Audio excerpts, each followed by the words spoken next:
Hey everybody, I'm out in my garage. I just have been spending a lot of time today putting together the Meet One Breeze Pro 2.0, and I want to show on the third wheel, I've done the other two, that I am putting in flat out in the tubes so that I won't get a flat tire for like 10 years because of thorns and things like that. Anyway, the first thing you need to do is you need to have a tool, something like this I like, but you can also use one of these. The point is you're going to need to take the valve out, and that sounds intimidating, but trust me, it's super easy. So you're looking for a tool with a head like that. And we're going to use this one. We're going to use that fitting there. So there's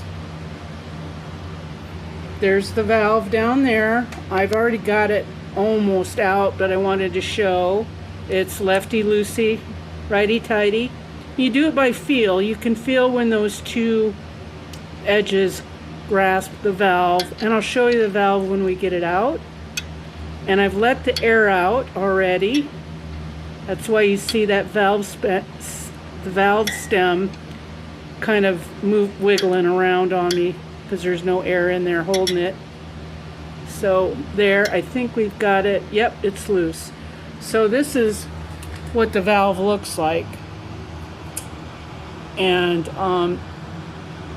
it's got a little gasket. That black thing is a gasket, and that's the release valve up on top. You know, because you can let air out of tires just by pressing that. But we took the valve all the way out for what we're going to do. And the next step I'll show you in a minute. So flat out comes in these containers like this, and then the head is like a tube that comes out. But I have found through doing this on 5 other tires that it gets clogged real easy. And then so I tried this type of bag. It's like a squeezy bag, and it worked a lot better. But what I had trouble with was it's got like a gauge on the side that tells you how many ounces. And for the tire size, depending on the tire size, is how many ounces you put in. And here you can see the ounces. Anyway, for a 4-inch by 18-inch tire, which the Meet One has, you need 8 to 10 ounces. So what I like to do instead is take a bottle that's real easy to squeeze, because remember I've talked about my hand strength is nothing. This is just a water bottle from, you know, a Walmart brand. They're not a sponsor. And then I take the lid of a dish soap, and I found out that this nipple on that dish soap, it actually, the cap fits perfectly on a water bottle. And then I had some tubing that I've already used on the other 2 tires.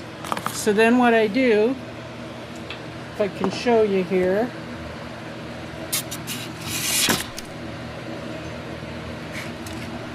is force that on that nipple, and it takes just a little bit of coaxing, but I can get it all the way down in there. And then what we'll do is we'll fill this up with the flat out from the original container. And here I'll show you.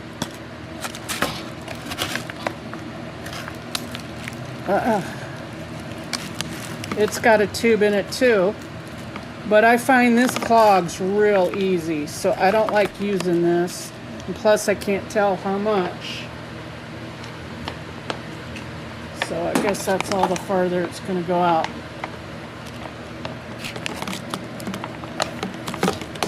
And then we'll squeeze the rest of it into this bottle.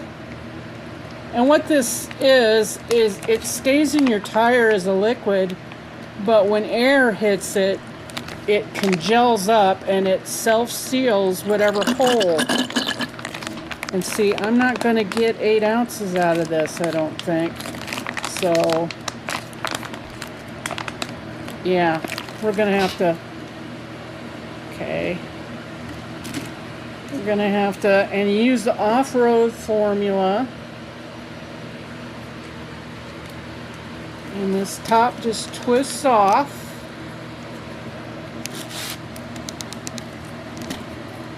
Oh, pulls off the top. Like that. And then this is a cap thing that comes off. And it has a little valve tool on the end, but I've never used that because it's plastic and I've heard that it breaks. So what I want to do is get this water bottle half full. And then I know I have 10 ounces and I might not be able to squeeze the whole thing out because of my hand strength and just the nature of this product. Likes to congel up real quick. So, and I'll just snap this back in the bottle all the way down, get the cap back on it.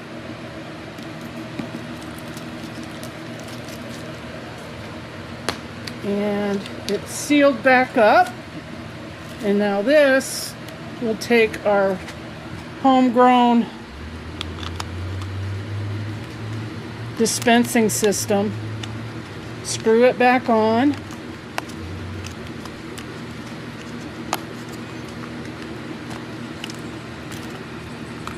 and then take it over to the bike, to the trike, I mean. And I have this wheel elevated a little bit because one of the key things, well, we'll get to that when we get to that point. But now I want to put this on the valve. Hopefully you can see me from there. Put you up a little higher. You can see what I'm doing. Same thing we did on the nipple part. Oops, we lost the top. I didn't have it on there. When you're doing the front wheel, I protected the rotor from getting any of this on it because I'm sure it's a contaminant for a brake rotor. But I didn't film that part. I'm just filming the last tire, hoping this goes quick since I got a little bit of practice.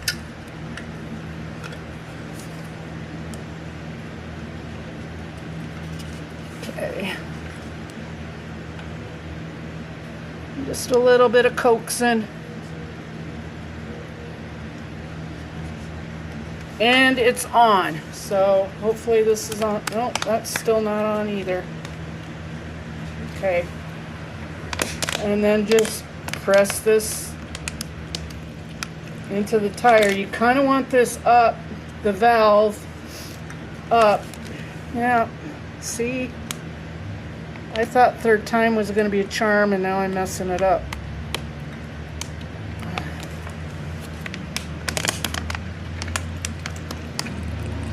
Like I said, when air hits this, that's when it congels. So you kind of want to do this as fast as you can. Keep it moving, keep it flowing.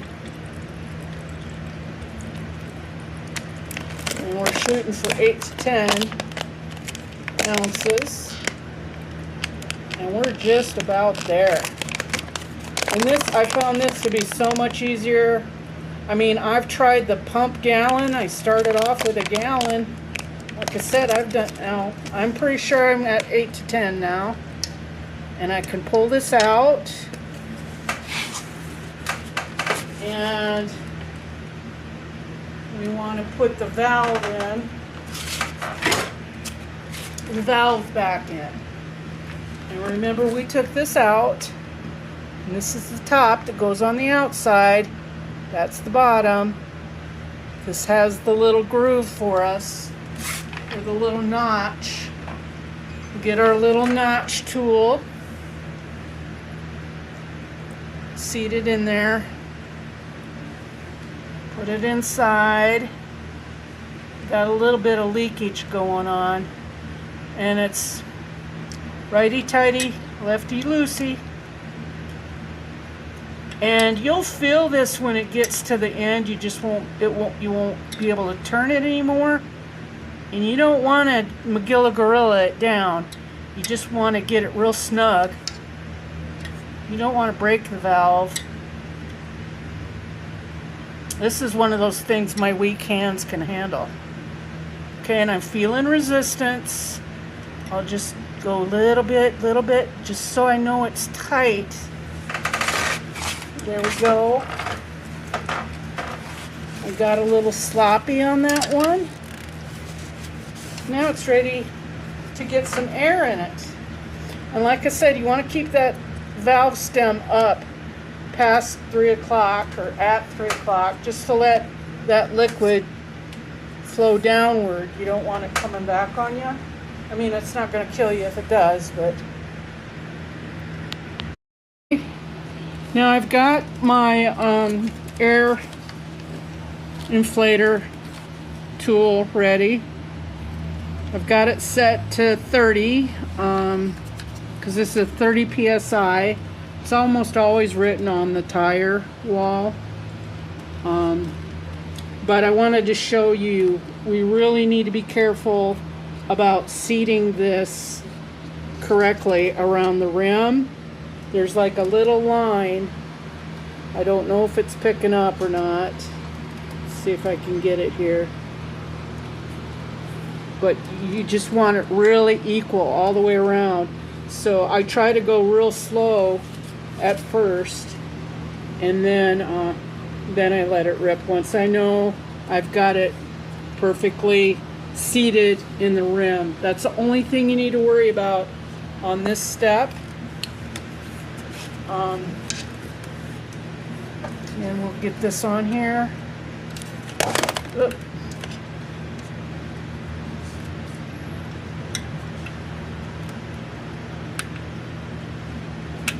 Yeah. Now on the first wheel I did, I had to do this 3 times before I got it because it kept popping out on me. And so I finally lifted the trike up so I could have no downward gravity working against me on the tire, and that's helped. So start to fill it up and just keep an eye on it. I think I'll hold it over here.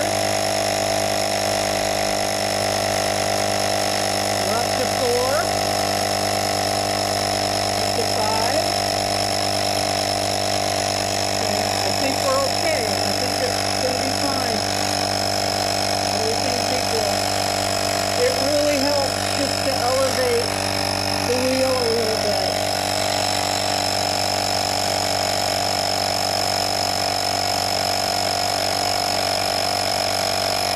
And that's how you add flat out. See,